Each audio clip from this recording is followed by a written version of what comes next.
Good morning, good afternoon, good evening. Welcome back to Football Heritage TV, wherever you are in the world.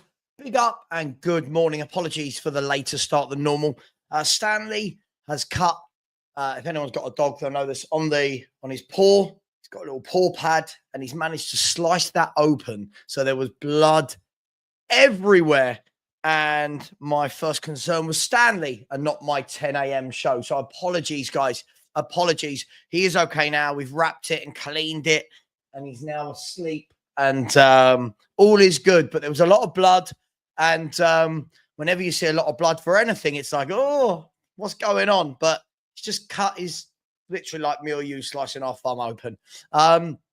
Anyway, poor little Stanley, but he's all right. He's living the dream. He's been playing, and all he wanted to do was lick the blood. So, yuck.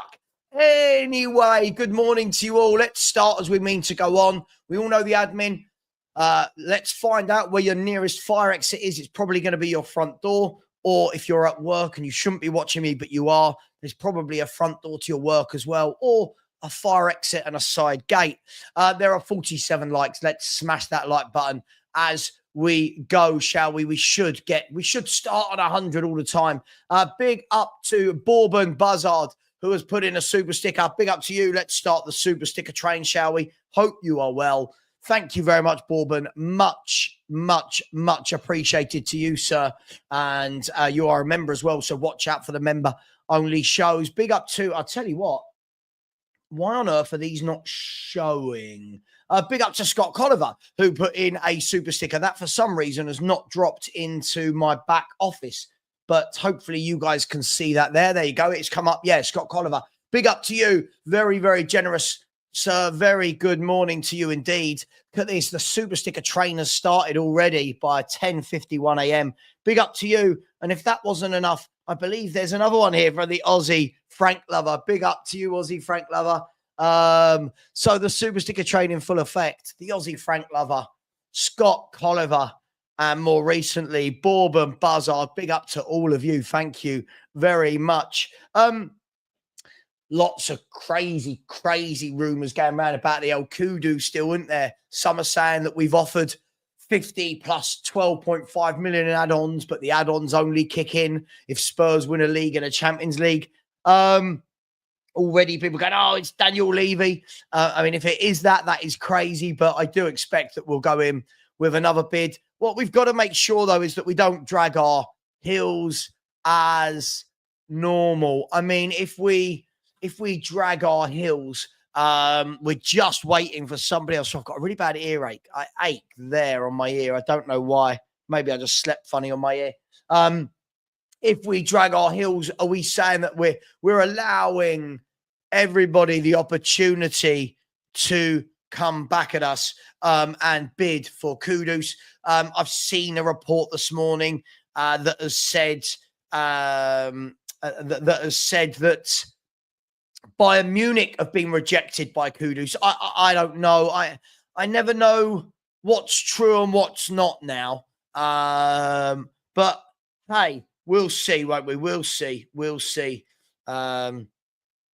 We'll see. But what I do know is it would be great, wouldn't it?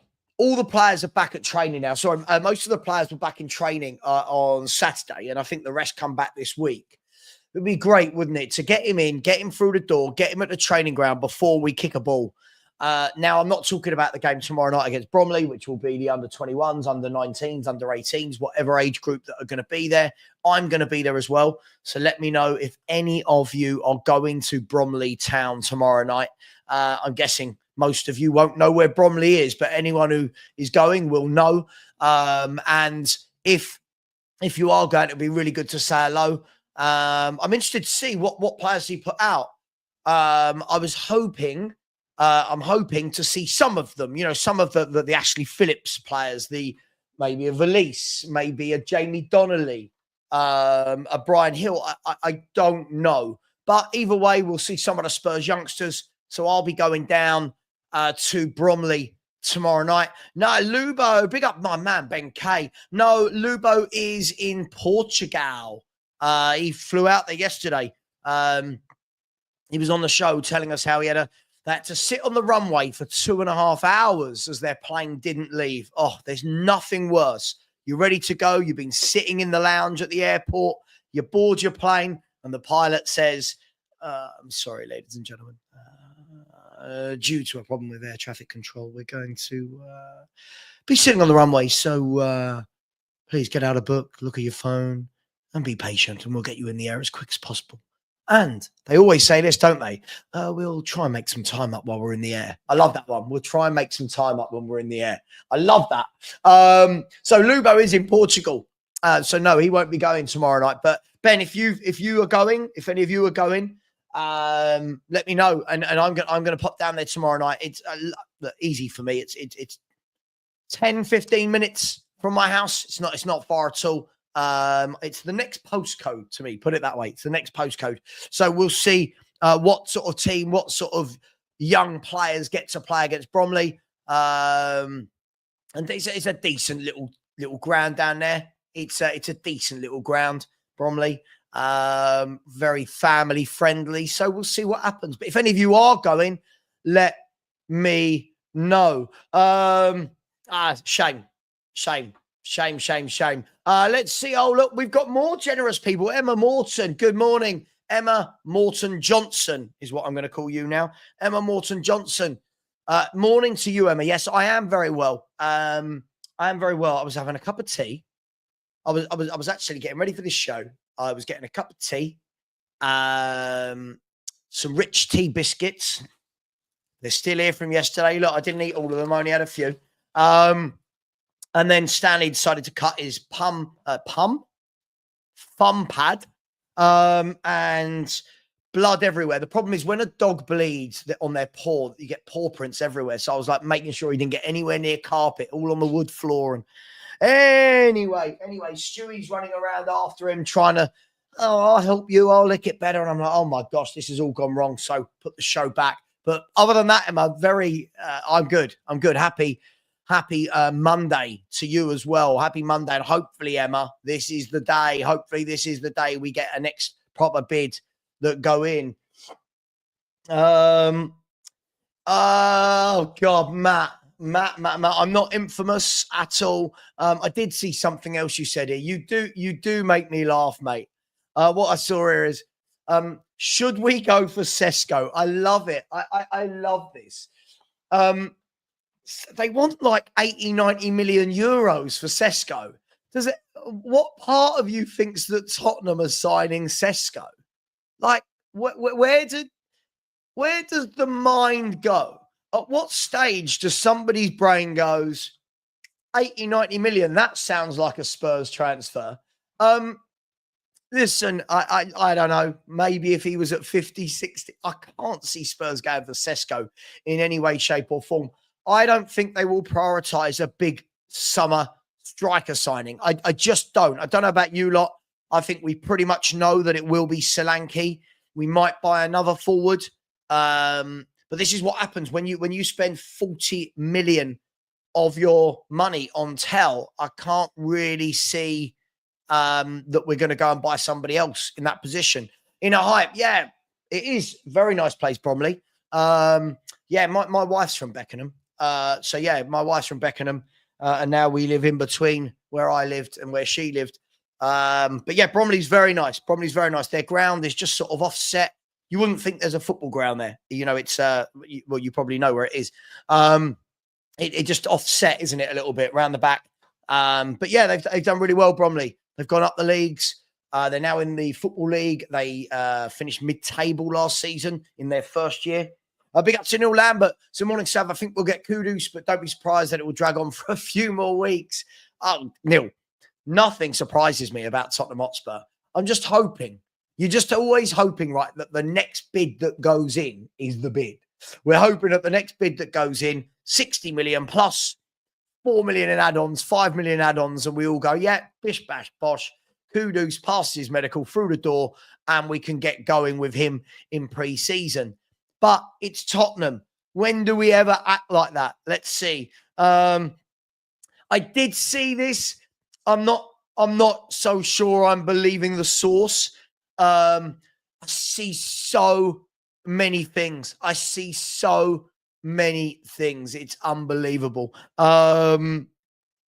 If we believe everything we read, then there's a lot going on, isn't there? If we believe nothing, then nothing's going on. By the way, guys and girls, we are 36 subscribers, 36 away from 19,000. 36. If you haven't subscribed, I'm sure most of you have. If you haven't, the link is going in now, and I am going to pin it. Where are we? And there wasn't a lot to ask today, by the way, in terms of a poll.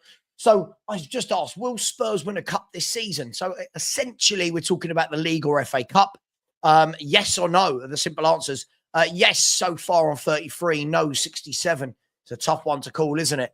I suppose it all depends on what we prioritize. But hey, we'll see what happens. We'll see what happens.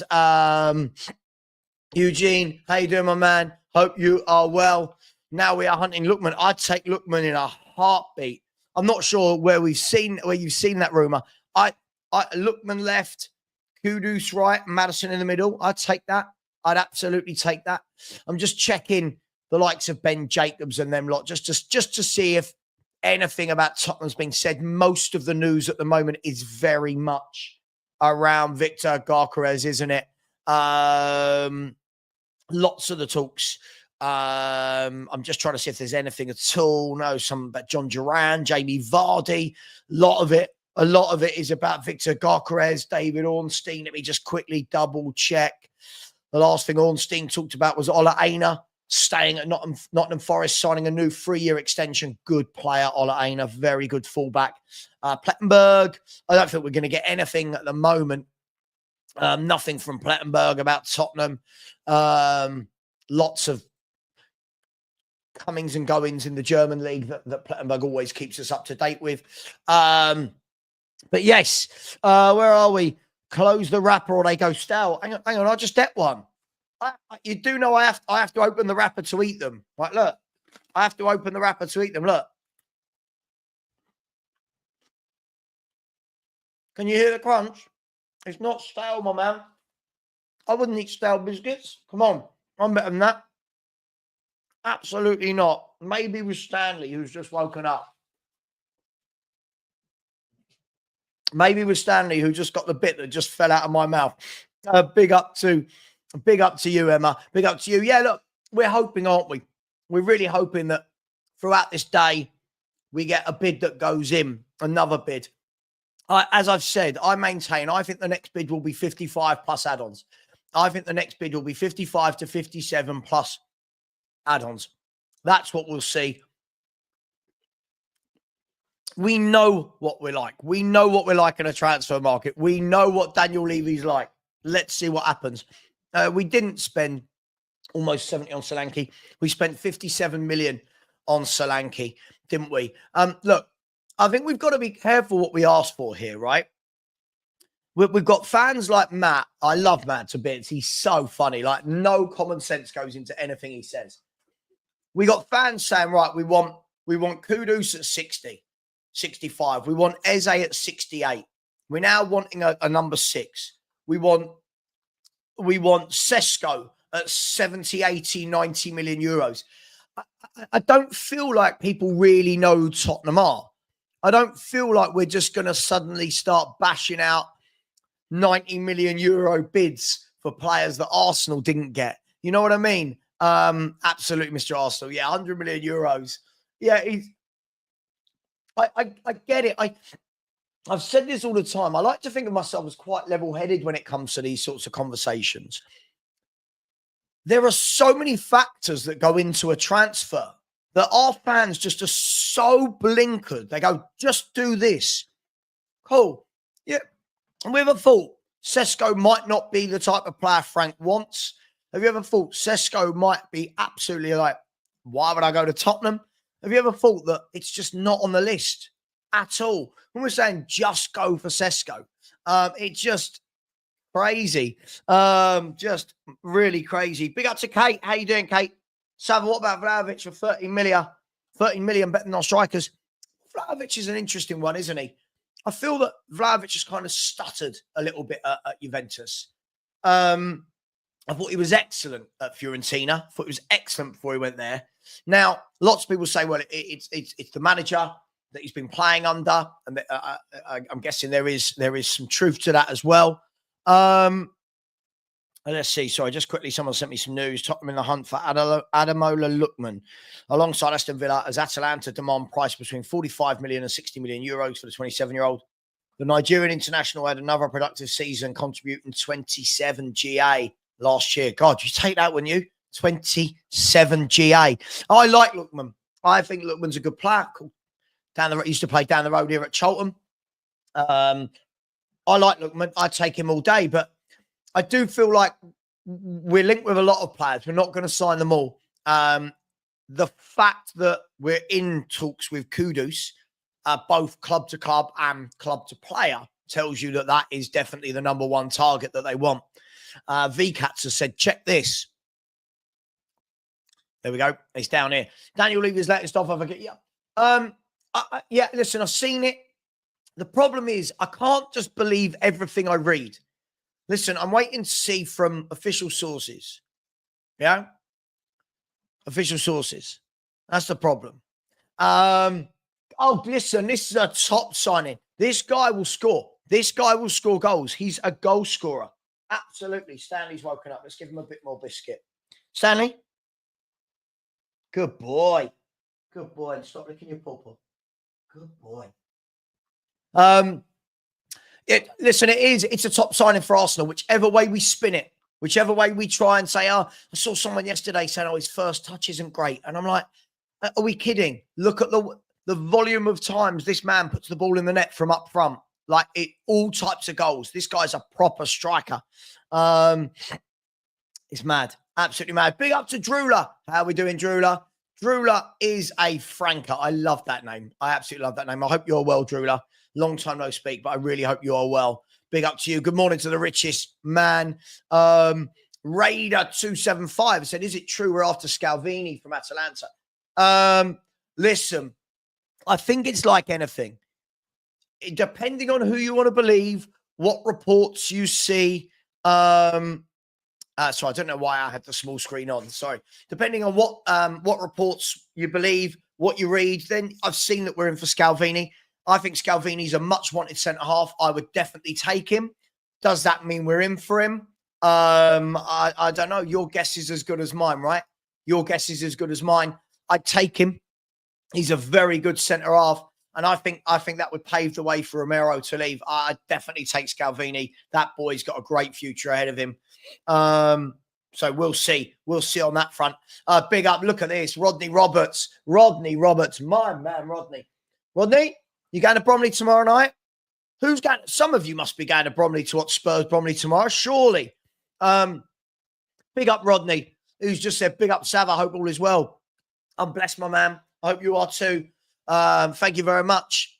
Always good to see you in my chat. You've always been very kind to me as well. So thank you very much, Rodney. Big up to James Livingston. James Livingston, who's gifted 1 Football Heritage TV membership. And James, your prize for gifting me a Football Heritage TV membership is I bring you on the sexiest motherfucker I know. Is this? You don't know. You don't know many people, then, do you? I don't. You're the only person I know, but you are still the sexiest. I'll take it. Big up James. So James has gifted a Football Heritage TV membership. That membership, let me see if I can find that. Went to Drula. Big up Drula. And if that's not enough, Ryan gifted 5 memberships that went to Matt, of all people, Tottenham Till I Die, Delhi 20, Jack Bates, VCats, and Yazinho 7. Very, very generous indeed, Ryan, this morning. Thank you very much, brother. I hope you're well. And if that wasn't enough from Ryan, all I ask from you lot is to hit the like button. Ryan's putting in memberships and super chats. Said, morning, Savva. I've been hearing that Kudus will only costing the 50 million to 58 million ballpark, and the next bid should be the one. Do you believe that? And I'm a custard cream guy, not a rich tea. Right. Let me start with the biscuit scenario. But actually, let me start with the football scenario, then I'll ask Coover about the biscuit scenario. Right. Because obviously that's why he's joined. Listen, I think it will be when the first number starts with a 6, I think we've got a deal. I truly believe that. We know Daniel Levy. He wants to win. Sullivan v. Levy. I mean, it could get ugly. It could all fall by the wayside. But I believe once you hit 60, I think we're there. And I like to think we get it wrapped up this week. I'd like to think, but I'm also old and ugly, and we've seen this before. As far as the biscuits go, big up, Ryan. Thank you for that. Coover, there seems to be a thing. Just because I'm eating some rich teas, that apparently now I'm a rich tea guy. I mean, it's purely, I just asked for some biscuits and the wife bought me some rich teas. That's all it was. Have you got a cup of tea? I did earlier, and now I've got. It's the only acceptable time to have them, as far as I'm concerned. I know. But what biscuit? What's your what right now? If I said, what's your go-to biscuit? Everyone in the chat, what's your go-to biscuit? Go on, Kit Kat, definitely. This is a long-running joke on with Ben Kaufman and Coffee Company. Yeah, Kit Kat, definitely a biscuit. Yeah, the chocolate-covered wafer that is a biscuit. Yes. You know what? I'm not even too keen on them. I don't really like chocolate. Do you not? Nah. Much more savoury sort of person. Do your kids like chocolate? No, not really. They used to. Really? Yeah. Oh wow, I'm a chocoholic. Look, sitting right next to me. Look. Of course. My streaming, purpose, doesn't it? Mate, my streaming setup is loads of wires, loads of lights, loads of screens, right? And then just this biscuit, this chocolate. There's a pack of crisps over there in case of an emergency. Crisps. Crisps is my weakness. I'll put on most of my weight through crisps. I just can't stop. Right. It. Favorite crisp, go. There's so many. Yeah. A really good salt and vinegar crisp to take some beating. I like salt and vinegar squares. Monster Munch. Awesome crisps. Old school. I like the beef Monster Munch. I like old Monster Munch are amazing. Yeah. Don't you feel, and I don't know how we got it, don't you feel that when you eat a packet of Monster Munch, you get a lot out of your crisp? I feel like you munch it for ages and you know what I mean? Stuck between your teeth for the rest of the day, so you always get a little bonus. Yeah, absolutely. A little what, sorry? A little bonus that later on through the day you unlodge a little bit that's stuck in your teeth. I thought you said something else. I was going to say you're doing the crisp thing wrong if that's what it gives you. They're pretty good though. Yeah, I love them. Listen, crisps for me. I always say though to the other half, don't buy, like the multi bags, like 12 or 18 packs. I said, don't buy them because I can't have one pack at a time. As I got to an adult. So anyway, let's move away from that. So yeah, basically, don't label me as a rich tea guy. There are other brands of biscuits that I like. Love a hobnob. Love anything with chocolate on it, unlike Coover. They are plugging for a bit of a sponsor there, aren't you? Yeah. Hi. Hobnobs, would you like to sponsor my channel? You imagine Football Heritage TV. I really like that Bank of England. Their minting process. That's really good. Oh, dear me. Right, here we go. Matt, I said you're level-headed. Too level-headed. I like that. You're too level-headed. Sometimes it'd be nice to hear you demanding us to go big. I think you do. Coover, the funny thing. Can we talk about this, right? Me sitting here and going, you know what? For love nor money, I have no idea why Daniel Levy has not bid for Rodri of Man City. What does that do, man? What does that do? Me saying pointless shit that doesn't have Coover. It's ridiculous, isn't it? No, I've got to disagree with Matt there because you're being level-headed about what the club's actually going to do. But I regularly hear you saying, why don't we go in for some really big name quality players and raise the standard within that first 11? And I've heard you say that so many times. So, sorry, Matt, can't agree with it. By the way, lots of people are asking. I haven't got loads of these. I can get loads of these if you want them. But does anyone really want to buy a Football Heritage TV baseball cap? Is that where we're going with the channel? Yeah, I think this is the key thing, Kuva. Look, we're both old enough to know now how Tottenham Hotspur operate. And I think we're old enough to know as well that just demanding something isn't the way you get something in life. It's just not, if your kids come to you and say, we want this new super duper console that costs £20,000 from Japan or somewhere. Brilliant. If you don't have £20,000, I'm not saying you haven't. If you don't have £20,000, your kids can demand and demand and demand. I think you can easily say I don't have that. But mate, at the moment, not many people do nowadays. No, of course not. Of course not. So yeah, I like this. Bang office on the table. I want this. It's great. Listen, I think that some of the people we've been linked with, the likes of Semenya, the likes of Kudus, I think that is our level. I think that's where we're at. That's just me. But what are you making of all this, Kuva? The West Ham fans are upset. I'm not surprised. Good player. Well, last week they were telling me he's shit. This is what I love. We're not bothered if he goes. Oh, we do that as well, don't we? I mean, yeah. Of course we do. This week, I'm going to show you this. I'm not going to bring it up on the stream, but I woke up this morning, Kuva, to about 15 people have sent me this morning. Honestly, it's hilarious. Hang on. I'm sure you've seen it. Look, this is ridiculous. Look. Can everyone see that? West Ham fans are posting this round. Enough is enough. If West Ham sell Mohamed Kudus to the scum, we call for a total boycott, a mass protest by all the supporters. Stand up for the club. Stand up for our pride. No more betrayals. Protest details. It'll be interesting to see if the transfer happens. It'll be interesting to see how well that protest goes.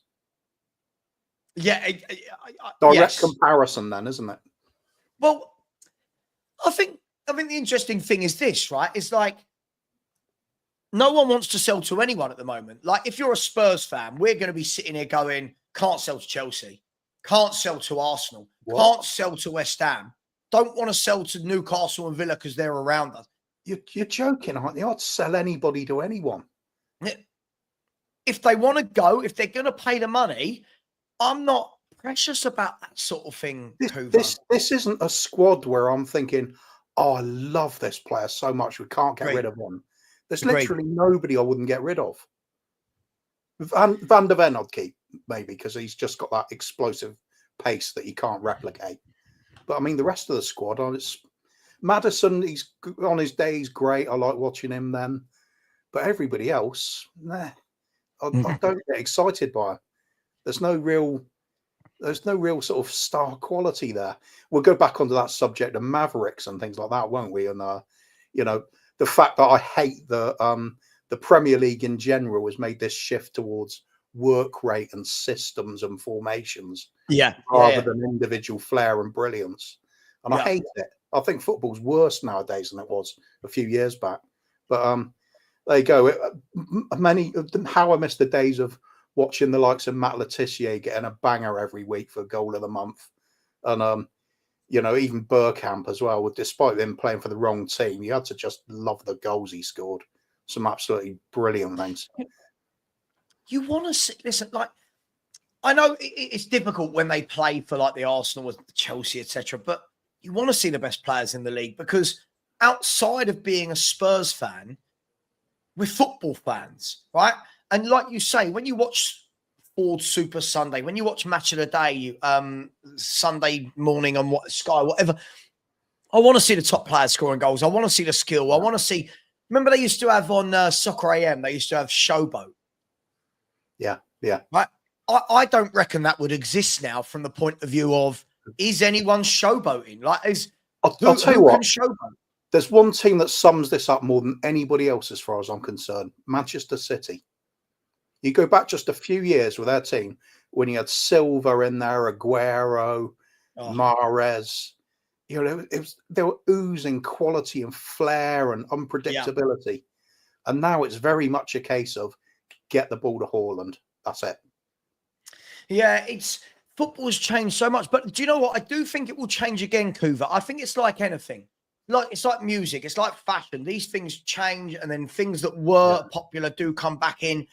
I think we will go through a phase again where teams experiment with two up top, because that was all the rage when I was growing up. Everyone played two up top. Big man, little man combination. That was the standard. Yeah. Niall Quinn, Kevin Phillips springs to mind, right? Like it was big man, little man. Yeah.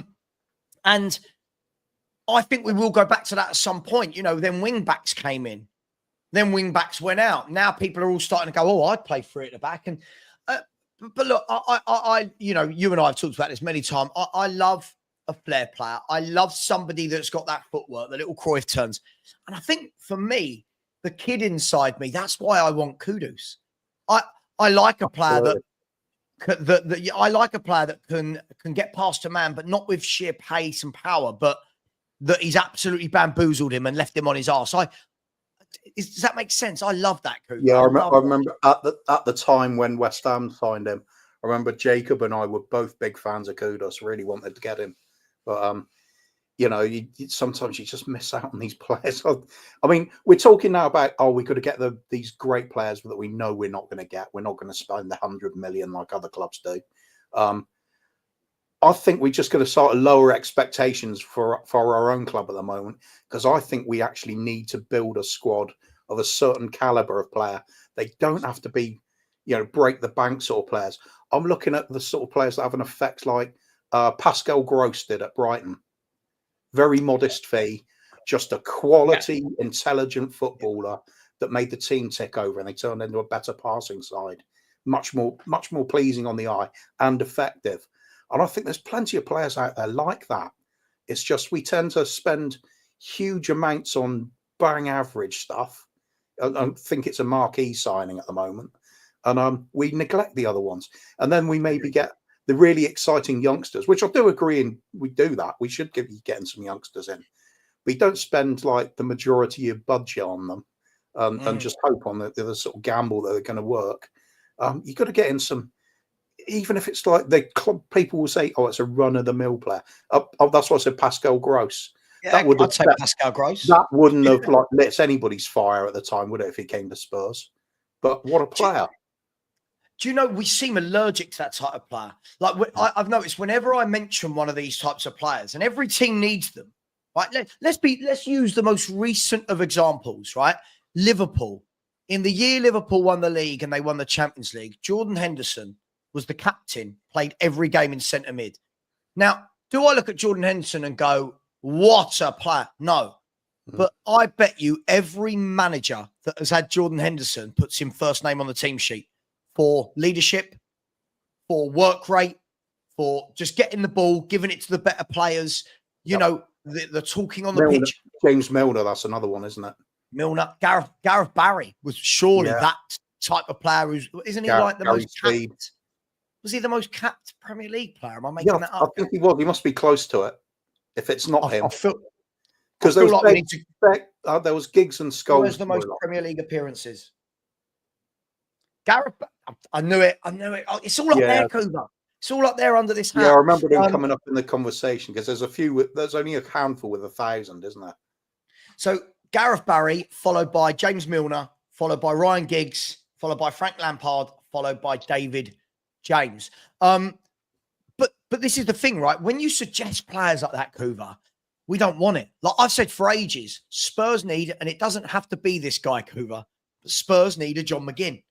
Spurs need a John McGinn type that plays week in, week out, does the dirty work, battles, tackles, drives forward with a ball, leads, captains. You suggest a player like that. That kind of 7 or 8 out of 10, totally dependable week in, week out. Yeah. Scott Parker. Yeah, you do. Yeah, absolutely. Would love a Scott Parker now. Scott Parker. But we don't. You name a player. This is why, and I don't know your thoughts on this, by the way. This is why, and I knew we wouldn't get him because of Chelsea. This is why I wanted Conor Gallagher. I know that every game I watch Conor Gallagher lives to play football.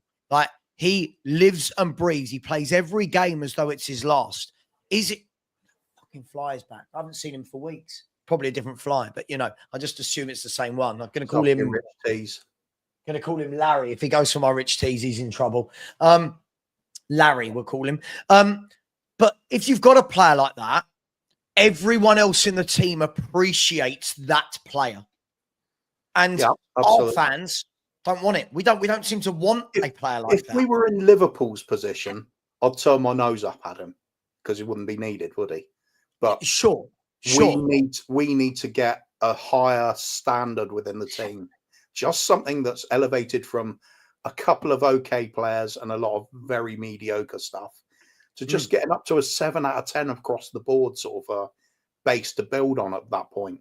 Then when you get consistent season after season back in the top 6 again, pushing the top 4 constantly, then you start adding the really dynamite players, just a couple at a time here and there, just really elevate the team.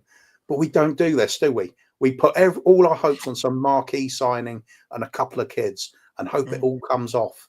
And it regularly doesn't. We need to have like interchangeable squad of good players and good, intelligent footballers with a technical ability, passing range, bit of vision, always good. And a manager that can put that all together, give them a bit of shape, style and purpose. And I think we'll be consistently up near the top of the table. We won't be winning the league with it, but you give yourself the basis, don't you? You give yourself your foundations. We do that and then build on it. Like, I've said, I'll come to this in a second. By the way, I'm going to bring up 2 comments, one from Beth and one from Dan.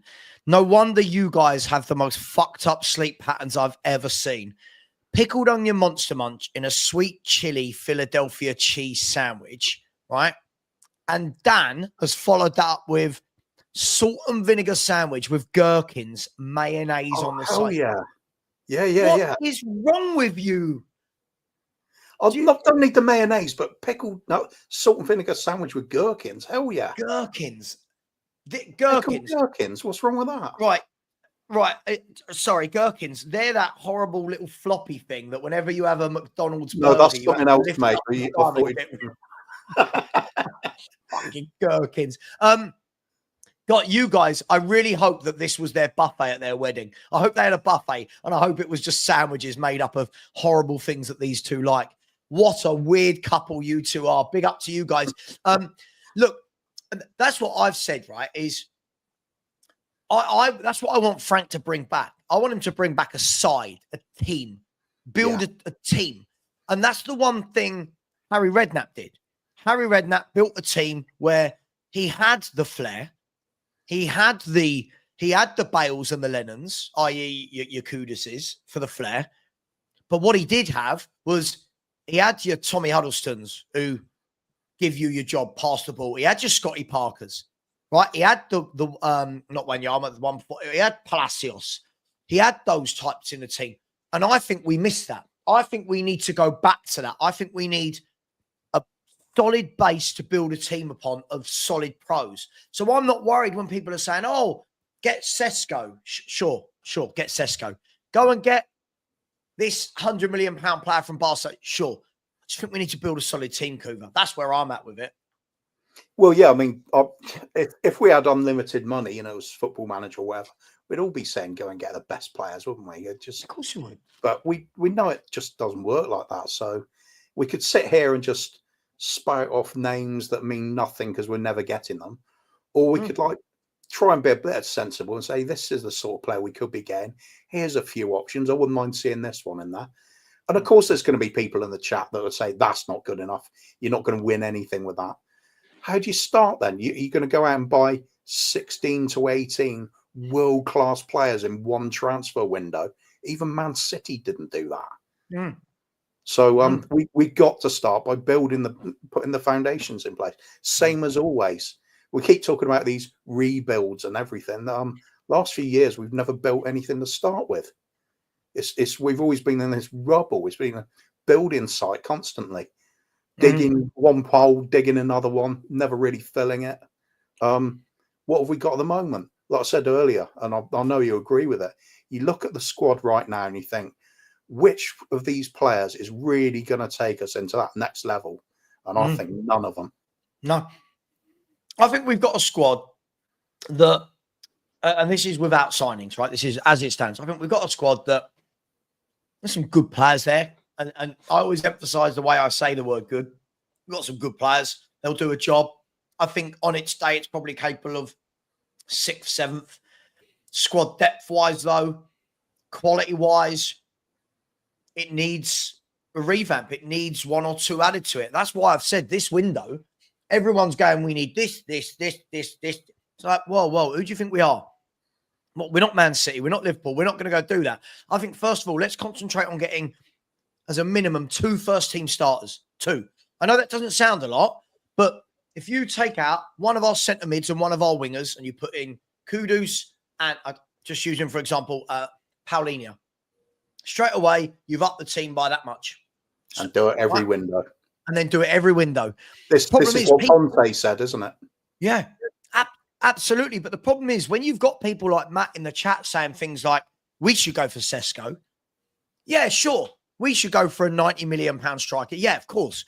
Like, it's not going to happen. So I don't understand. I almost find it quite childlike when people don't understand why I don't ask for the best players. If I'm Man City, if I'm a Man City fan, I'm asking for anyone and everyone, right? But even Man City don't do it. Kuva, let's be brutally honest. Look at Man City's last 7, 8, 9 signings. Who have Man City gone and bought in the last 7, 8, 9 signings that was a top £100 million player? I think that might change when it's finally settled about this financial fair play and everything. Sure, but if you actually look down their history of signings, the players they sign, I think they always sign from the bracket below. I never see Man City go out and go Mbappe. I never see Man City go out and go Messi, Neymar. You know, that for me, if you watch what they do, I think they go and get them. And this is where, obviously, with the previous director of football that obviously Pep's known for decades, I think they look at the next bracket down and go, that's a Pep type player. De Bruyne's a good example of that, isn't he? De Bruyne, Chelsea thought, surplus to requirements. Right. Man City saw what was there. Well, right. Pep could obviously see it.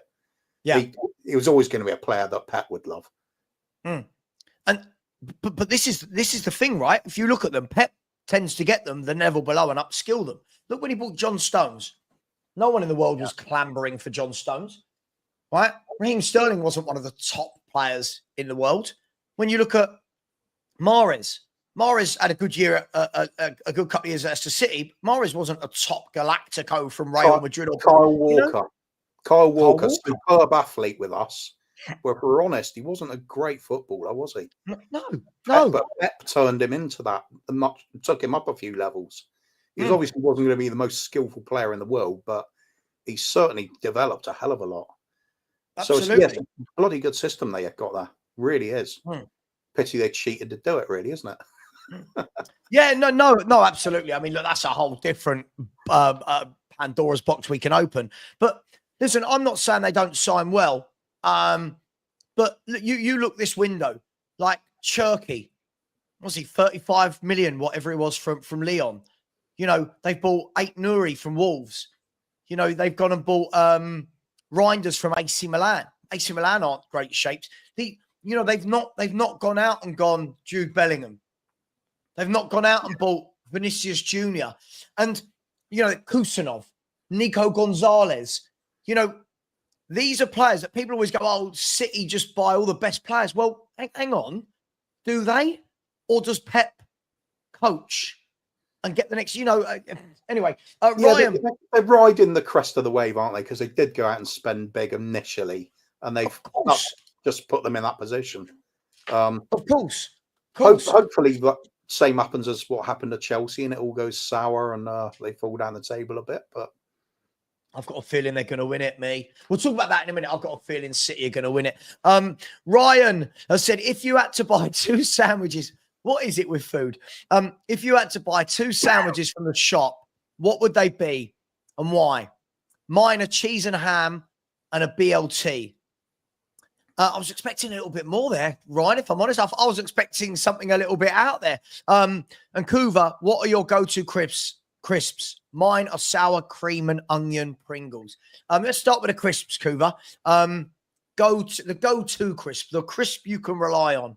Oh, prawn cocktails, salt and vinegar, cheese and onion, roast chicken, really underrated. Love roast chicken flavor. It's a little taste of Sunday dinner, isn't it?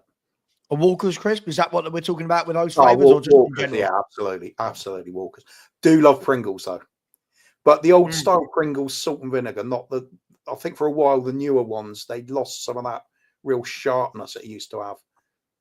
Do you know when they lost it? It was when they changed salt and vinegar and cheese and onion, the colours around. Do you remember? Yeah, madness. That was absolutely madness. How's my brain meant to associate? Walker's done that as well. They messed up colouring. Cheese and onion is green. Cheese and onion's green, right? Absolutely. Bring it back. Yeah. And then it was like blue. So I think it's that kind of association with the brain to the cut. I'm like, is this cheese and onion? Anyway, sandwiches from the shop. I can't say I often buy sandwiches from a shop. I tell you, if I'm going to do it, I tell you a sandwich I do like. If I'm on the run, I like from like a Co-op or a Sainsbury's or something. I love an all-day breakfast sandwich. Oh, I like an all-day breakfast sandwich. Bit of egg, bit of sausage, especially still warm. Oh, in a nice baguette. And Co-op. I say Co-op. There's one like 5 minutes at the end of my road. They do a lovely, I'm sure loads of places do it, but at Christmas they do the turkey, cranberry and stuffing sandwich. Yeah. I'm a big fan. I'm a big fan of that. By the way, for anyone, when I used to work in the city, there used to be a place, a sandwich place called, is it Munches or Grubs or something like that? And you could go in and you could get like a bap with a layer of roast potatoes squashed, with a layer of meat on it, a layer of stuffing, and then some mint sauce or gravy on top. That'll do you for the day. And you'd go back to your desk and be like, anyway, all this talk of food, I haven't even had proper breakfast. I'm sitting here eating rich tea and some chocolate. Where are we? Big up to all of you lot. Yeah, look, so I think it's interesting when we demand better signings. This is why I always do pick on people like Matt, because I just find it too easy for people to say, demand more. Great, but in reality, it doesn't mean anything. Tottenham have a level. There's a level we can go to. See, I don't mind what Matt does, because somebody's going to have dreams, haven't they? It's points for conversation, isn't it? I mean, if we're all saying the same thing, a bit boring. So I think dream away at it, but don't expect if you get a bit of a blowback about it. But don't expect me okay, imagine me as a YouTuber, right, Kuva? I sit here every day, put my beautiful face to this camera. Take that however you want it, people. And imagine I sat here and I went, you know what? Sesko. Has to be Sesko and Vinicius Jr. People would just think I'm a dick that doesn't understand football. It's all well and good me saying it, but then what I'm seeing is lots of people are putting good players to Matt, and they're not good, like they're not big players. I'm going to ask Matt right now. Matt, big up to you. And you're now a member. Somebody's given you a membership, which means you need to show your face on the next members only show, mate. Right? 5 big players you think Tottenham can get.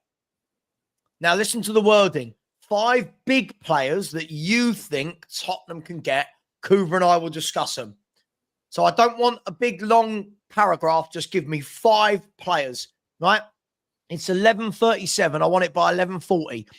5 big players Tottenham Hotspur can sign, in your opinion, Matt, and we will go through it. Can I give my reasons why it won't happen in 2 words? Yeah. Does it start with D and L? Well, no, not that one. That would have been a name, but yeah, same. It means that though. Ultimately, I was just going to say price and wages. Price and wages, yeah. Where are we? An absolute terrorist opinion from the Hotspur hood. That is a bush sucker trial if I ever saw one. We're not talking Oh. a main meal here. We're talking like a little snack. It's fine. James thinks you can tell somebody's food choices by looking at them. All right, James. You look at me every day. What's my favourite meal?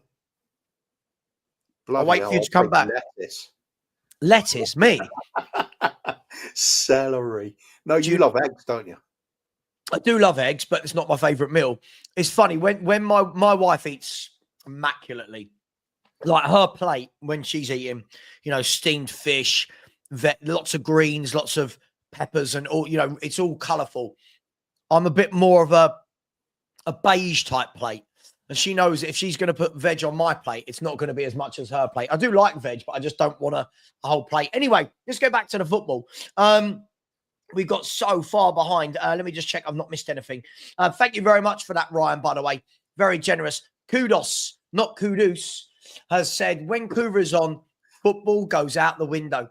Not my fault. It's the looks, isn't it? It's the sexiness. Everybody else started the conversation about food. You started it with the biscuits. Yeah, I'm not blaming you. I'm here for it. We're live every day. We can talk about what we want.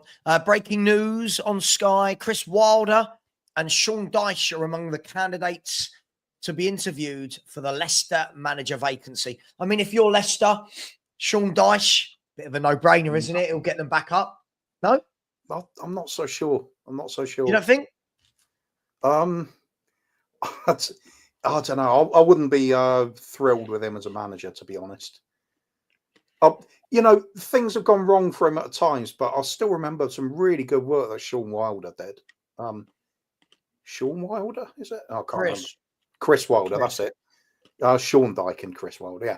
Chris Wilder did. When he brought Sheffield United up into the Premier in that first time, and they finished about 8th or something like that. Mm. And they had players. Nobody had heard of any of them. And they were playing beautiful football, completely outplaying some of the top sides at times. So he's capable of doing something right, but it's kind of got to click for him a little bit. I think he's an underrated manager because of it. Mm. Cost him last season, of course, because they didn't come up and they had that horrible little end to the season. But yeah, they kind of tailed away from the top two, didn't they, with about 10 games to go? Yeah, personally, if I was a Leicester fan, I would prefer him than Dyche. Mm-hmm. Yeah. No. No, look, it is what it is. I just think, do you know what it is? I love Sean Dyche's voice. I need it on my telly box. I want him to read me a story at night time. I really like his voice. Guys and girls, let's move on. So much chat today in the comments is about food. It's unbelievable. I'm seeing pastrami being mentioned. Apparently mayonnaise goes with everything. I'm a big fan, by the way, of Tara Masalata. If anyone cares. Are we talking about signings or food? With Spurs, it could be either, couldn't we? Sounds like Juve, isn't he? Yeah, Pastrami from Genoa. Yeah, we're going to sign him. He's a box-to-box midfielder who's 17, so all up our street. And big up to Rob Welsh, who has said, "Call the fly Richie. Buzzes around in circles, being annoying, doesn't actually do anything productive." Big up, Rob. Okay, we'll call the fly Richie. If we see him again, we'll call him Richie. Big up to you, Rob. Thank you very much. You think he's moving on, by the way? What, Richie? Yeah. We were having this chat last night. I'm not, I don't know where. Because for a transfer to happen, right, the player's got to want to go, right, as well. Like, we can't just say, yes, you're being sold. The player has to agree to it. And he turned down Saudi, didn't he? He turned down Saudi. Lots of talk about Everton, but Everton have just gone and bought a £35 million striker, Tierno Barry. Where does he go for you? Turkey, maybe? Yeah, Turkey buy everybody at the moment, don't they? Yeah.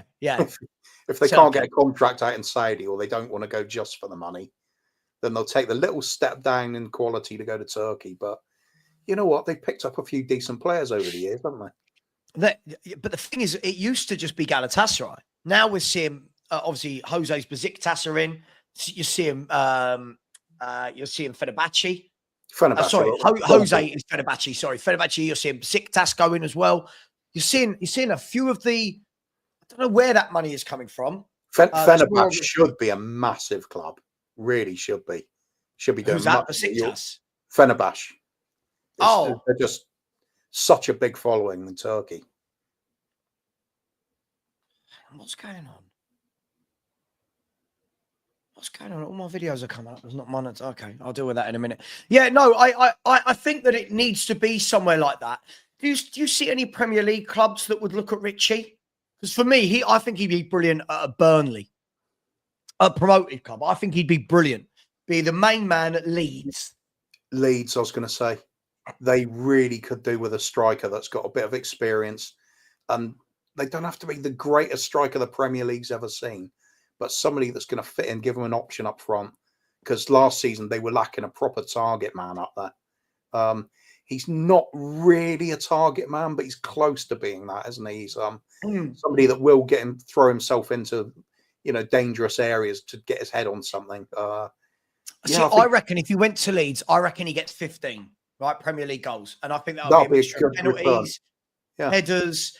And if you are I think they probably will be in a relegation scrap. Maybe the Leeds fans will think I'm doing them a disservice, but I think if you're coming up and you're more than likely being a scrap, isn't that the type of forward you want? You want the guy that will fight for everything.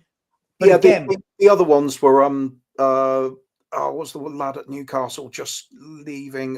Wilson, wasn't it? And even Vardy. Vardy wasn't too bad in that last season. Crap team behind him, but if anybody was going to score, it looked like him all the time. Leeds could definitely do with somebody like that. That kind of experience, even when it's passing it on to, they've got a lot of promising youngsters now. But I had the pleasure of watching them all of last season. Watched every single game. That was almost as a second team for me. And I didn't expect them to do so well in the league. I thought they're going to be pushing at the top, but not that great because they had such a turnover of players. Brighton signing up players, all these players going to the Premiership or elsewhere. Us signing Archie Gray and stuff like that. We berate him at times, saying he's not really up to the standard yet. But for that level, he was fantastic for him. Really dependable. Even when playing out of position, did well for him. But they do need players like that. They're not going to be able to spend 300 million and getting great players like they'd love to do as well. They're fans of that. I think only their realistic fans will know. They might get a few decent signings in from abroad, maybe a few real eye openers that they'll catch fire and keeps them up. But they're going to need some free transfers. They're going to need some experience. They're going to need some cheap players. Callum Wilson, that's it, Newcastle. Thanks, Drew. Yeah.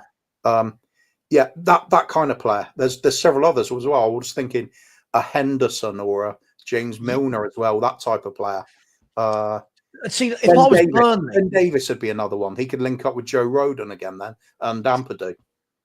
See, but if I was Burnley, I'd be looking at this. You've gone and got Kyle Walker at the back, who's going to offer so much in terms of. I mean, he's a multiple Premier League winning captain, right? Now go and get a Richie, who's a multiple year Premier League striker.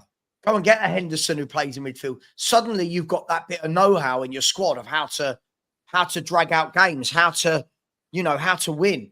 I think too many teams that come up, they try and do. Let's be fair, they try and do what who's it that's just gone back down? Why has my brain gone completely blank? They tried to do what Burnley did the year before, right? They try and play this wonderful style of football. Southampton, they try and play this football that gets you out the Championship, but it's not gonna keep you up in the Premier League. And I think the teams that stay up are the ones that go and buy a few. I don't want to say steady eddies. Go and buy some experience. Go and buy some players that keep you up. So we'll see. By the way, I'm still waiting for Matt. This is what I mean. This is why when you challenge somebody, it's all well and good telling me, why doesn't Savva want the best players? Cool. Matt, I asked you a question. Where are you? Let's be having you, as Delia once said. Where's your 5 players? All you have to do is give me 5 players. So you're asking me to do something that you don't believe in. Just remember that. Do you think the three go back down, Kuva? Is it Leeds, Burnley, and Sunderland? Sunderland. Do you think they go back down? Yeah, I do. The gap between the teams coming up and those already established in the Prem now is so big. Last season, I was convinced Wolves were going to go down because that horrendous start they had. Yeah. They looked like they were getting pelted every week in, week out. Then, a few players back from injury and then find a little bit of form, finished above us. 4 points above us as well. Yeah. And we had a horrendous season and we're still well clear of the relegation zone.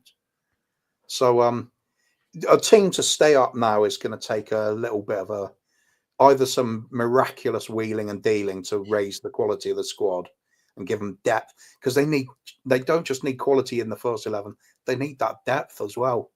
That's why it's going to be so difficult for any of them. And if they're down in the Championship and having a good season anyway, vultures will come around looking for the quality players to try and offer, bargain for the big club and good money for somebody in the Championship. So it's hard to hang on to the players and it's hard to get quality in as well. I think that it's a bit of a minor miracle needed. I think they've got to look abroad, get like 2 or 3 players that nobody's really heard of, but they absolutely hit the ground running and surprise people. That'd give you a great chance, especially if it's like strikers or creative players and get you the goals, which is the really difficult bit for the teams that come up. Absolutely. I mean, look, Cooper, what I've just put on the screen now, as you can see, this is the table from last season. Don't worry, Spurs aren't starting in 17th. I look at this now. If you actually look from Spurs above, I don't see anyone there that I would turn around and go, they're going to be favourites to go down, if that makes sense. So when looking at Leeds, Sunderland, and Burnley, who there? Normally you'd think, oh, they're definitely going to be in a relegation. Everton won't be. David Moyes is too good for that. David Moyes is a seasoned manager. He's getting some good signings. He's keeping hold of players. New stadium, they're going to be fine. West Ham, I still think they've got way too much to get relegated. Yeah. Man U will not be there. Spurs won't be there. Wolves, we've just seen how good Vitor Pereira is. Palace, Fulham. Who's going to, do you know what I mean? Who's going to be in a relegation battle next season with those 3? I genuinely can't put my finger on one of them. There's only one question mark I'd have about anybody there, and that's because of the unknown factor, and that would be Brentford. Right. Well, change of manager, losing players, that sort of thing. Yeah. Yeah. Yeah, for sure. If we see a massive uplift in our own team, which I believe we will, I think we're going to top 8 next season at least. And Brentford sink right the way down to foot of the table nearly, or battling with relegation, it will show you how much of an impact Thomas Frank has, won't it? No, it will. Listen, I mean, I think good luck to Keith Andrews. I like seeing people being given their opportunity. But it's a hard act to follow. And as I said, I think there's so many Spurs fans that have belittled Thomas Frank. I don't quite think they understand just what a job he's done. You just have to listen to his peers, people in the game talk about him. Yeah, you know he's a good manager. Yeah, yeah, he's a top manager. I'm very, as I said, I'm always called negative, but so far I love the idea of Kudus. I love Thomas Frank and his coaching staff coming in. I'm not an unhappy Spurs fan. I'm an impatient Spurs fan. I want players coming now, but those sort of moves, I can't complain about Kudus. I can't complain about Frank coming in. So, yeah, I think that's good. Big up. Let's just do some super chats. By the way, did everyone has noticed? Try it. Everyone. Next time Matt comes in here, guys, without being rude to him, there's no being rude, but you've just noticed that he's absolutely. This is what I mean. You can't tell me you should want better. And then when I ask you, that is the 1 minute you conveniently drop out the stream. Perhaps he's just going for a detailed analysis on what he wants. He's got a list of so much fighting for those positions that he's got to really put effort into it. Sure. Maybe. Big up to Tequila. How you doing, bro? Hope you're well. Hope everything is good your end. Tequila 316. Big up to Kip. Big up to John Howard. My man Philly is in the house. The thing is, but the difference is, Philly, with this challenge is these are the sorts of players that I say we should buy, and I'm told I need to think bigger. So this isn't about what 5 players does everyone want. It was about Matt saying to me, Savva, you should want better. So I wanted to say, okay, which 5 so I can break them down? Because Matt says things to me like, let's go for Jared Bowen. And I'm like, great. I love Jared Bowen as well, but it's not happening. He's English. He's got 5 years on his contract. They're going to slap 100 million tag on him immediately. Yeah, exactly. And this is where the difference between me and Matt is. I understand that. I understand that they're going to go, hang on, this is Jared Bowen. He gets loads of goals, loads of assists every year. He is English. His bloody father-in-law is Danny Dyer. I can only imagine that conversation. You know, Dad, Jared's got something to tell you. yeah. Which team do you hate the most, Danny? Yeah. He's an actor. He can pretend otherwise, can't he? Yes. Oh, I'll tell you what I did watch last week, actually, for the first time, was Mr. Big Stuff. Have you seen that? It's on Sky. Mr. Big Stuff, Danny Dyer. It's actually really, you know, when something's silly funny. Danny Dyer being Danny Dyer, he's one of those people where I don't think he's very good at anything he does, but I love watching him. Yeah, I agree. I think Danny Dyer on panel shows as well. He's just so, yeah, he just is what he is. I like Danny Dyer. I think he's a funny lad. What was I going to do? Yeah, super chats. Big up to Rob Welsh. Thank you very much. Also a channel member. I said Galatasaray and Richie, a match made in heaven. Yeah, I mean, there are certain players and certain clubs. To be honest, I almost feel like he's probably more a match made in heaven for Jose, right? Down the road at Besiktas. For Besiktas, I keep doing this, Fenerbahce.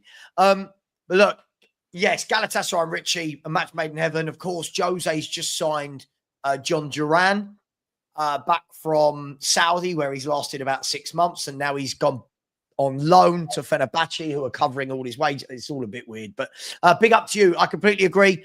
Let's hope he's wanted. But the problem is, I keep seeing is that he doesn't want to go. And if the player doesn't want to go, now you've got a battle on your hands. Yeah. You can try and force them out as much as you want, but if you don't want to go, you don't want to go.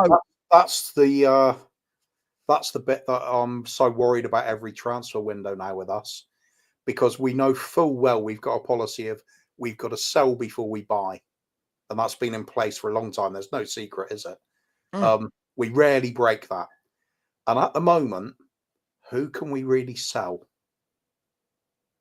I'm seeing a lot of players we could give away on a free transfer. Yeah. I'm seeing a lot of players that aren't worth the value of what we paid for them. So Levy would be reluctant to sell them for a real cut price of what our outlay was. So there's very few. It's only the premium really players that are going to fetch the value, and they're the ones we want to hang on to. So and even then there's doubts on those, like the likes of Romero. I know he gets a lot of stick and everything, and there's all the talk of Real Madrid and everything, but I still think he's one of our best defenders. Well, it's as I've always said, my issue with letting Romero go isn't his ability. It's more about, does he want to be here? I've had this conversation a million times. Yeah. If he wants to be here, put the contract in front of him, sign it, and you know what? All of this talk about Romero shuts up, and we can just get on with it. At the moment, though, when you keep talking about the medical staff, when you're talking about when you're not saying goodbye to the fans at the end of a game, when you're talking in interviews about wanting to go to La Liga, all of these things, you start going, hang on, are you engineering a move away? But hey, it is what it is. Big up to Facts Only, who's put in a super sticker. Thank you very much, Facts Only. Really appreciate you. And if that wasn't enough, so has Andy Lester. He's put in a super sticker as well. Thank you very much. All these members as well. Big up to each and every one of you. And I'm hoping to see some of you on the members only show this week. every week we get different people coming onto the panel who you think, I've seen you in the chat for 2 years. Now I know what you look like. And people are starting to get a little bit more comfortable talking. And by the way, if anyone wants to know why the member-only shows are good, it's because they're not distributed live on the internet. It's purely for us members, and only the members can see it. So if you come on screen, it's not going to be, no one can clip it and put it around the internet of you. Only I could do that, and I have no interest in doing that.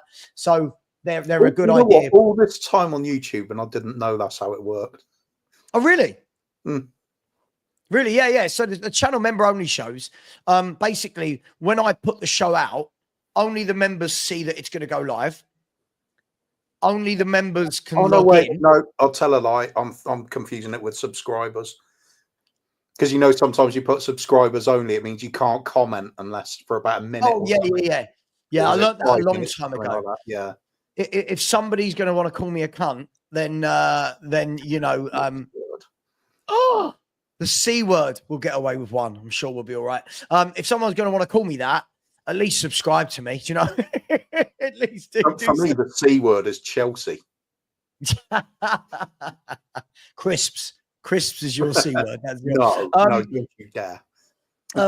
Big up to Mark, who became a channel member last week as well. Big up to you, my man. By the way, we're nearly at 200 channel members, which is massive. So I appreciate every single one of you. Thank you, Mark, for continuing the super sticker. And hopefully I get to meet you on one of the members only shows. Really appreciate that. Thank you very much, Mark. And then Moose has been a member for a couple of weeks now. He followed me over here from Sean's channel. So big up to you, Moose. Always very generous. I think you're a millionaire. I said, good afternoon. Well, it is good afternoon for me right now. It is exactly 12 p.m. in the UK. So yes, good afternoon to you. Said Kudus, Paulinho, and a striker, and we can finish top 6. Frank will get much more out of this team than Ange did. I don't disagree with any of that. As I said, I truly believe if we get Kudus as that tricky winger, the guy that can take players on, Paulinho or Paulinho-esque type player in the midfield, and then I want another striker to compete with Solanke. Someone, I always say this, a Defoe-like. I want them small, diminutive, get the ball out their feet, get shots away. Then I agree, top 6 shouldn't be unobtainable. As it stands right now, I think Frank's got a massive job to do. He's picking us up in 17th. He's picking up a team that has not been coached. But because of that, he will naturally finish above where we were last year. So isn't it really weird, though? Last season and the season before, I looked at our attack and I thought, that's really not very good. And yet we scored a load of goals. Goals for was a very good positive. But you're going to score goals if you're not worrying about doing anything at the back, right? Like if you naturally, if you flood forward, anyone's going to score goals. But I think I think for me, it's the games where the teams are hard to break down. That's where you see how good your players are. Do you know what I mean? Not where you're racking up 4 goals in a game. I mean, the games, when you're playing. Even prime Man City used to struggle against that when a team completely goes everybody behind the ball, defend their own box. It's a tough nut to crack, man. Exactly. So, Moose, thank you very much. Listen, as I've said, Moose, I will give a league prediction the day before the season starts because I think it's really difficult for me to give a prediction now without knowing who we're signing. And if I say it, it will get clipped. And and there'll be no context added to it. It will just be, you said this. So we'll see. Big up to you. And thank you very much. Ryan Trastain's come in again. Very, very generous, Ryan. He's come in and said, very generous, Ryan. Savva and Kuva. We're going back to food. Jesus Christ. Savva and Kuva, what's your go-to takeaway? Mine's kebab, Domino's, or burgers with ketchup with onions. And what's your go-to fizzy drinks? Mine is Pepsi or lemonade. Much love. Should we start with the fizzy drinks, Kuva? What's your go-to fizzy drink? Sugar-free apple tango. Oh. Very good. Or the watermelon and strawberry flavour one. That's a banger as well. Or the dark berry one. But tango anyway. They just do some banging drinks, I think. Cool. Okay. Yeah, I like an apple tango.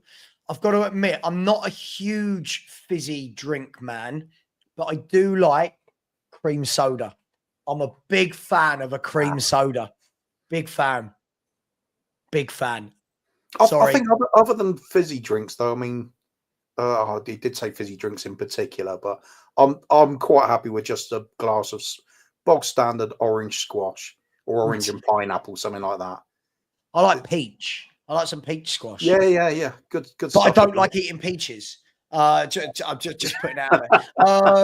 Same way I like ketchup, but I don't like tomato. Depends on the girl. Yeah. Yeah. Go to takeaway. I don't have one there. I mean, obviously, looking at the size of me, I've obviously done a few takeaways in my time, but no, I tend not to now. It's just too expensive. I don't do it. Cook a lot at home. I'm definitely able to cook a hell of a lot of good dishes myself, so I'll save money doing it that way. Yeah, I think the only one sometimes when you really want a treat, fish and chips. Love fish and chips, but the weird thing is only one place is delivering them around here at the moment, and it's actually a kebab shop, and they do a banging job with fish and chips. Fish and chips, as long as you've got a good fish and chips, I'm all over it. And because there's nothing better than, when you've either had it delivered or gone to collect it, and your chips have been wrapped in the paper, but with the salt and vinegar already on it.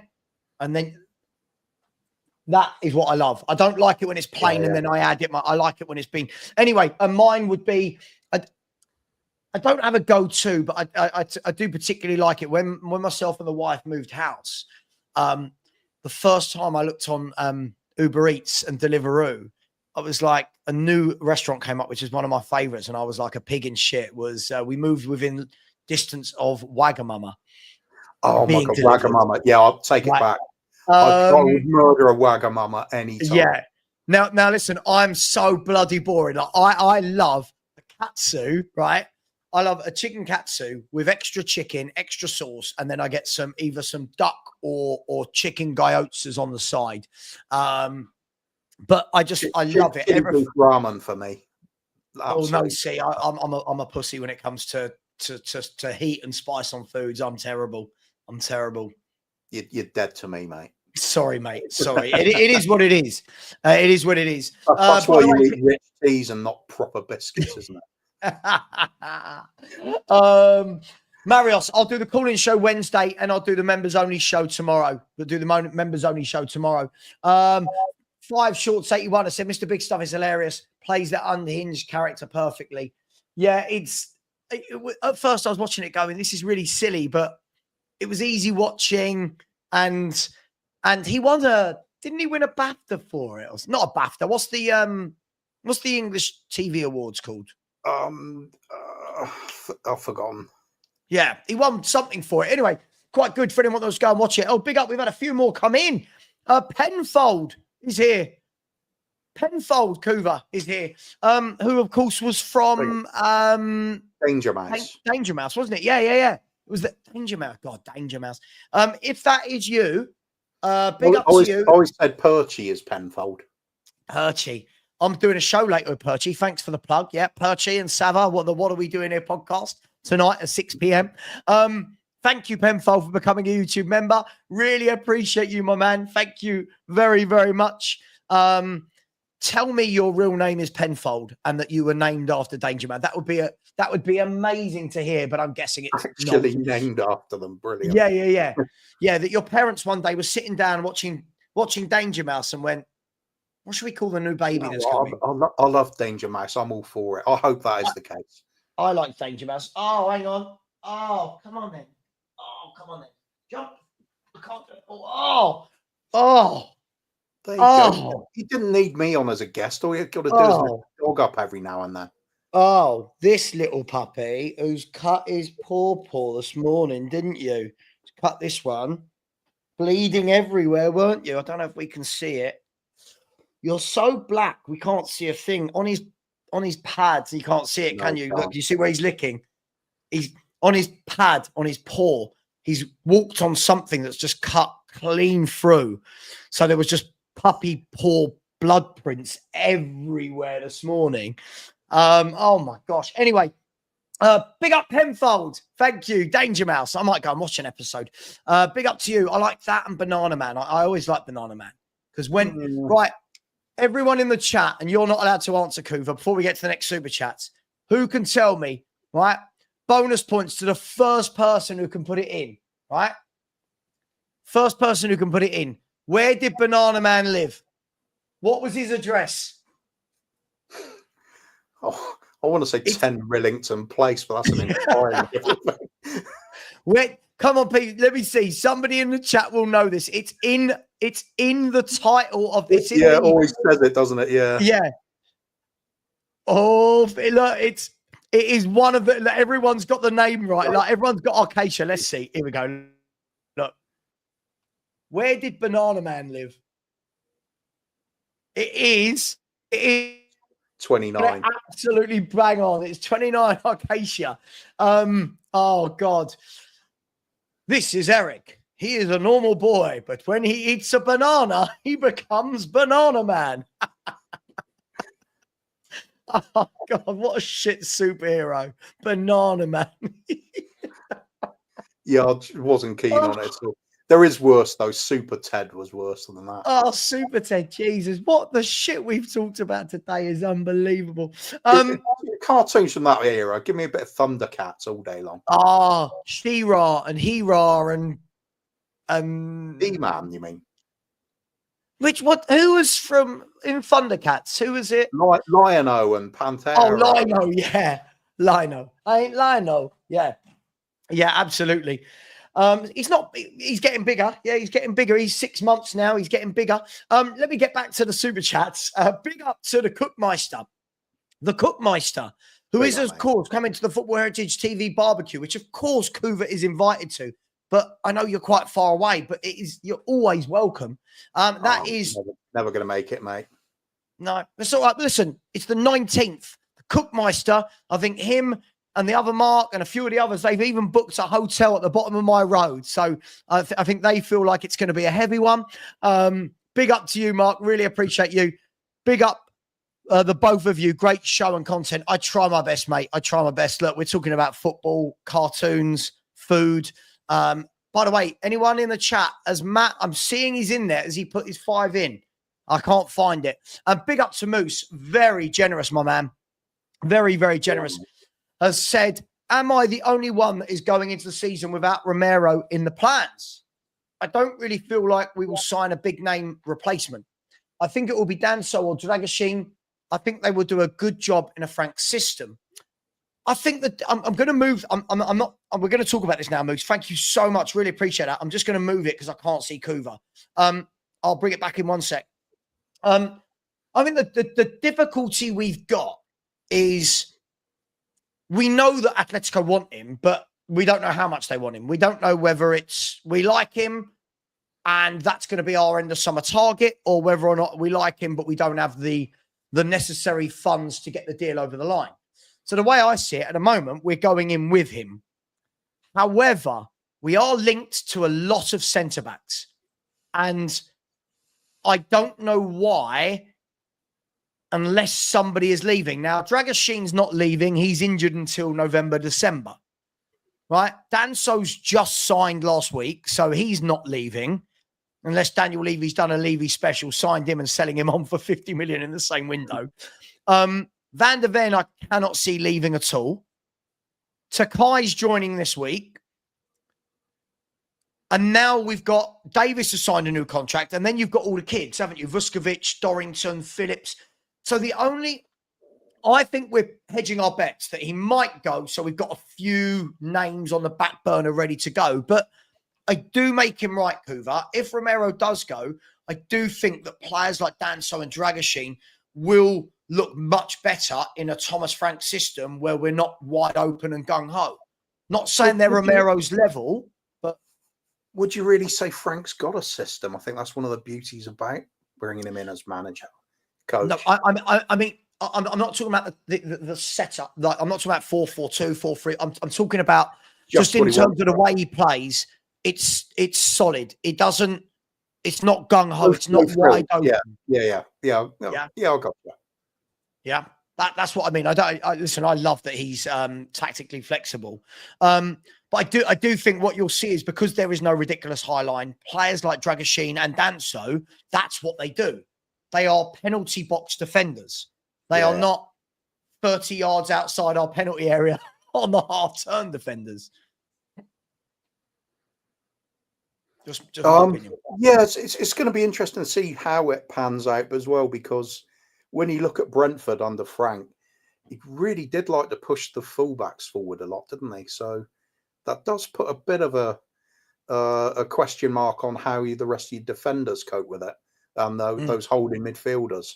Are they up to it? He knows what he's doing though, so just see how they play. Is that going to be the same system with us as really attacking fullbacks? I think it will be.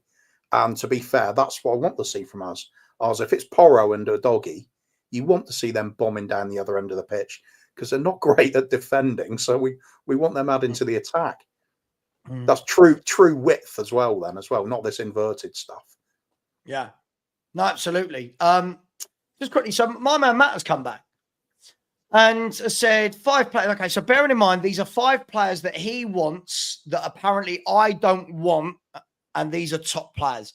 Well, first and foremost, Kudus we're in talks with and I really want. So you've fallen down on the first one, haven't you? Because I'm a massive fan of Kudus, and I think everyone knows that. Second of all, I would love Mark Guehi. I would absolutely love Mark Guehi. I wanted Mark Guehi last year. I think he'd be the ideal Romero replacement. Problem you've got, Matt, this guy's off to Liverpool, right? And I hate to break it to you. Who are you picking? The champions of England or Tottenham Hotspur? You're picking Guehi. Come back to Eze in a minute, because that's the boring one. Paulinho. Sure, I agree with you. You've heard me say a million times, let's get a Paulinho. You've also heard me say that will be dependent on Thomas Frank thinking that he's right for his setup. Because Paulinho is an out-and-out 6, right? He's an out-and-out 6. Does Frank want that? Does Paulinho want to come to Spurs? I don't know, but I agree with you, Matt. I would love Paulinho. So far, we've agreed on every player. So your point is moot. Grealish, you've heard me say, I'd love Grealish. He's an experienced winner, right? Who offers something different to our other wide men. So, sorry, be right back. No, you're okay. So when I've said to you, give me 5 players, top players that realistically you think we can get, I've not disagreed with you on any of them. All I've said is that people like Eze, people like Guehi, if they've got bigger clubs being offered to them, they're going to go to bigger clubs. So you've actually completely undone your own argument. You've named 5 players that I've said all summer I would love. So I'm not really sure what to say. I've said to you, Eze, brilliant. But I truly believe the moment that first offer goes in from Arsenal, it's done. Arsenal will get him. They are, I hate to break it to you, Matt, no one's going to like me saying this. They are bigger than us. They are more attractive than us right now. If Eze gets an offer from Arsenal, he's joining Arsenal. If Guehi gets an offer from Liverpool, which we know he's in talks with them, he's going to Liverpool.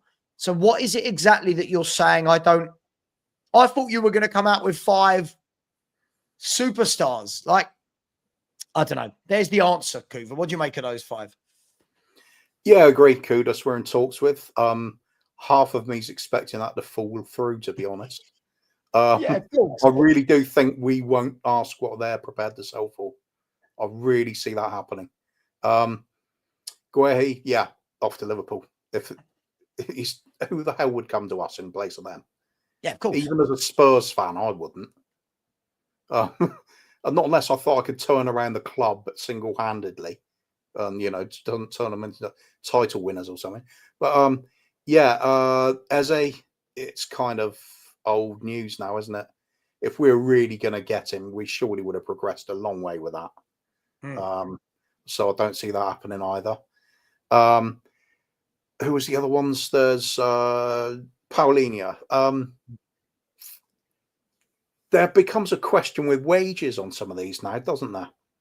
you'd assume after signing for Bayern Munich, his wages will be on a pretty decent amount. Are we going to top that? Does he want to come back to the Premiership that badly? Who knows? It's a bit up in the air, that one.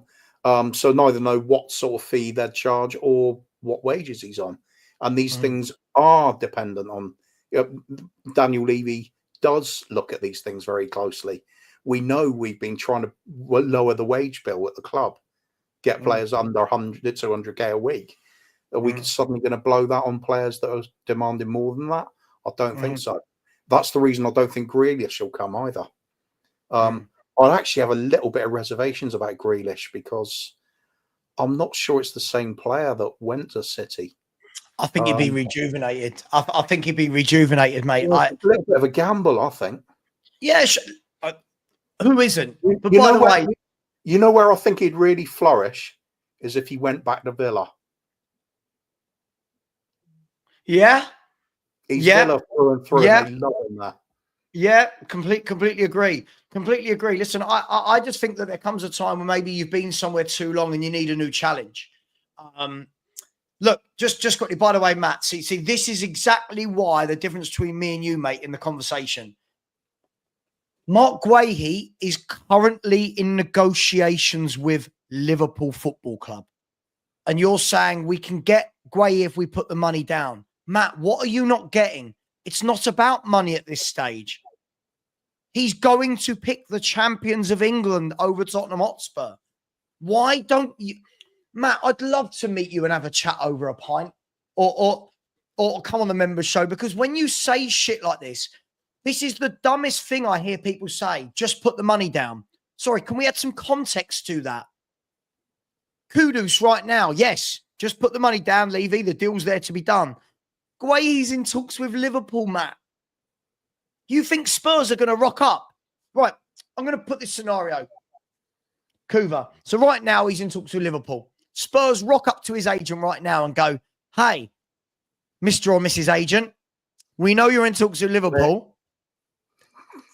Is Mark interested in coming to Spurs? He's in talks with Liverpool. Yeah, but we'll pay him the same wages as Liverpool. Yeah, but he's in talks with Liverpool. Sorry, mate, it's not legalised yet. It's just ridiculous. Like, just put the money down. Like, what are we doing here? While we're at it, let's just go and steal Gyökeres from Arsenal, shall we? Just put the money down. It's honestly... When do we ever just put the money down? We do that when it's hijacking a deal for a player going to someone like Wolves or Leicester or Everton, that sort of club. We don't go and hijack deals from Liverpool on a actual a fully functioning, top of his game, full-fledged international going to Liverpool. We might gazump teams like Barcelona when it's on a youngster. That can happen, which we did, but not when they're the real deal and they're proving themselves week in, week out in the Premiership, and we're talking a big money transfer. We don't go and gazump people with that. Never have done. Not under this ownership, anyway. Back in the days when there was Irving Scholar and we got like Paul Gascoigne from under the clutches of Alex Ferguson. Yeah. Great stuff. I'd love that. Yeah. Then you get a Gary Lineker as well. And Alan Sugar would buy in some top players as well. Jurgen Klinsmann, amazing. Nobody saw that coming. But we don't do that anymore. I just think we've got to listen again. It's just, I get the dreaming side of it, but we just got to be realistic. 5 players you haven't said. Again, I can pull all of these apart. Çalhanoğlu is in talks with Galatasaray, right? He's Turkish. He's at the end of his career. He's going to Galatasaray, mate. Right? It's not going to happen. Right? Ruben Neves is earning how much? Al Hilal in Saudi? A lot. Like, a lot. Now, don't get me wrong. If Ruben Neves turns around and says, I want to go back to Europe, I'm all over Ruben Neves. I think he's a brilliant midfielder. Nicola Barella. I'd love Nicola Barella. I'd absolutely love Nicola Barella. Again, I've got the feeling if Barella goes on the market, he's going to be a very sought-after central midfielder. He's a very good midfielder who's the main man in the Italian national team. Adam Wharton. How much are Crystal Palace? Again, this is where you don't understand football transfers. Adam Wharton moved to Palace 18 months ago, right? He's homegrown. He's got 4 years left on his contract. How much are Crystal Palace going to ask for? I think they'll Wharton? ask twice what they do for Guehi. Mate, I think they're going to ask for 80 million plus for Wharton. You know why? Because they're in no financial trouble and he's homegrown. Anthony Gordon, we did this the other day, Matt. Anthony Gordon is homegrown and has 5 years on his contract. How much are Newcastle United going to ask for Gordon? I know you think it's Football Manager, but you have to take these things into account. We're going to go to Newcastle. We're going to go to, let's say we go to Gordon, right? We go to Gordon and his agent, and they say, yeah, we'd love to come to Spurs. Brilliant. Now we go to Newcastle. Newcastle, how much do you want for Gordon? Well, he's English. He's homegrown. He's our best winger, right? And he's got 5 years left on his contract. 90 million, please. Oh, minimum. What? No, I don't even think that. What world do these people live in, Kuva, where they think these deals are like that? I don't think they understand it. Because you name stupid ones, Matt. They're not excuses. These are reality. Okay, I'll tell you what, Matt.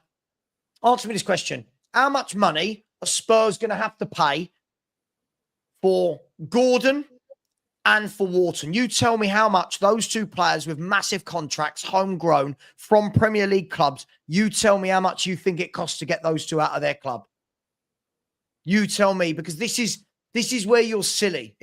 Angus, exactly. They're going to want a shed load for Anthony Gordon. England international with 5 years left on his contract. If they were going at reasonable fees anyway, Man City would just be snapping them up. Exactly. It's absolutely mad. Listen, I like Wharton of Palace, by the way. But do you know when the time to get Wharton was, Kuva? Before we went to Palace. Yeah. Yeah, exactly. Exactly. This is, and I try every day to bring a level-headed approach, Kuva, to my channel. But look, Mark's saying 200 million plus for those two. I mean, this isn't who Spurs are. Again, Angus, I'll make you right. Probably 180 million for both of them. Minimum of 150 million for the two. Even if we go to that, 75 million each. You think Spurs' window is going to be Gordon Wharton for 150 million plus Kudus at 65? Right? It's just ridiculous. I think you're going to need to go near that number just for Wharton. Mate, they're going to whack a huge... I think he's like, there's premium, and Wharton, I think, is like ultra premium for them. I think they really see something there. But Morgan, when you're saying what's the point of a 1 billion stadium, you can't just say because we've got a 1 billion stadium that we should buy everybody's players at 75, 80 million pounds when they got 5 years on their contract. There has to be a level of realism to what we do. I'd love to sit here and slate Daniel Levy and the owners about everything, but at what point do we become adults and say there's a realities to what we can do? Yeah, well, here's the problem, isn't it? We've spent so badly in the transfer market over a long time now that we have assembled a squad that's very difficult to sell on to anybody for value. The ones that are, we need to keep anyway. And if we're going to bring more players in, we know for a fact we have to sell players. So it's a catch-22 there, because we want to sell them, but we can't sell them because they're too expensive. If a club does want them, they won't pay what we're asking for them. Or if they're prepared to pay what we're asking for them, then the wages can be an issue, because we bump those up as well on average players. We are very much stuck in this cash flow problem at the moment, whether we like it or not. And it's all tied up on the club. So saying we're going to get all these great, new signings in, how? Where are we going to make the room for them? Who is going to buy these players we don't want? Who's going to come out and say, oh, Richarlison, 50 million for him, no problem? We're never going to get anywhere near the money back off him. Agreed. And I love it when people start spouting off, like reeling off names, saying how much we're going to get for them when we sell them. Like Basuma and stuff like that. And people are going, oh, well, we'll get 20 million, 30 million if we sell them to those. How do they know that? You might find he's almost unsellable. A lot of these players I can see running their contracts down, or we sell them with 1 year left and we sell them at a massive discounted price, because that's the kind of squad we've assembled now. Who's going to buy, oh God, I forgot. I'm going mad. I've forgotten his name now. Our forward we just signed, big lad. Friendlies. No. Solanke. Which top club is going to go and pay that kind of money for Solanke if we wanted to sell him? Not happening. Not happening. If we tried to sell him tomorrow, I think we'd be lucky to get 20, 30 million for him. Do you know what? I think we need to be realistic. When we're putting out these players who are going to cost 70, 80 million from the Premier League, why is it that nobody puts, I'll say nobody, why is it that people like Matt don't put forward to me 30 million pound options from Spain or Italy or France? Why is it always... Sorry. Just saying a quick hello to Tequila, by the way. Big up. He says, don't worry about it, Cooper. We all forgot we signed Solanke. I just think we've got to... I think we've got to be smarter, Coover, in the way that we sign. Yeah, absolutely. I think there's a lot of players out there in France, in Italy, in Spain, in Germany that are like these players, but 25 million euros, 30 million euros. This is what we should be doing. I'm all for buying top footballers, but you've got to get them at the opportunistic moment. The opportunistic moment isn't when they've got 5 years left on their contract. That's not. And we talked about this a lot. Sean and I have talked about this a lot lately. Unfortunately, it's now a seller's market. Clubs like Crystal Palace, we use Wharton, for example. Crystal Palace are in no financial difficulty at all, Coover. Crystal Palace will make profits on all their players. They are in no financial difficulty. Steve Parish is an excellent chairman who is a tough negotiator. Fans want us to just rock up and go 55, 60 million for Adam Wharton. He's going to say, yeah, and the rest. And the rest. He knows the fact that we want him. Palace know what they've got. They know they've got a player. What will also happen is, and this is where people don't understand, I'm trying to help people like Matt understand. If Tottenham Hotspur went in and went, right, 70 million, let's start a conversation. Adam Wharton's agent is going to be on the phone to Man City, to Liverpool, to Chelsea, to Arsenal, going, just so you know, Adam's in talk with Spurs. Just so you know, blah, blah, blah, blah, blah, blah. But look, Hoover, I do need to end the show there. My front door's about to go, so I'm going to end very abruptly. Big up to you, Moose. Thanks for that. Ryan Trestane said, what's your go-to cake? Mine is Victoria Sponge. I'm not a big cake guy. If I'm honest. No, Ryan, you've been very generous today indeed. Kuva, just leaves me to say thank you so much for joining me. Whenever you see me live, you're always welcome. You know that. I love chatting life with you. So people in the chat, we're 32 subscribers away from 19,000. 32. Please smash that button. Guys, I'm going to be back at 6 p.m. with Savva and Perchi. Yeah, the What Are We Doing Here podcast. So I'll see you then. Please smash the like button on your way out. Thank you for all the generous super chats, the stickers, the subscribers. 32 away from 19K. Much love. Take care. And as always, come on, you Spurs.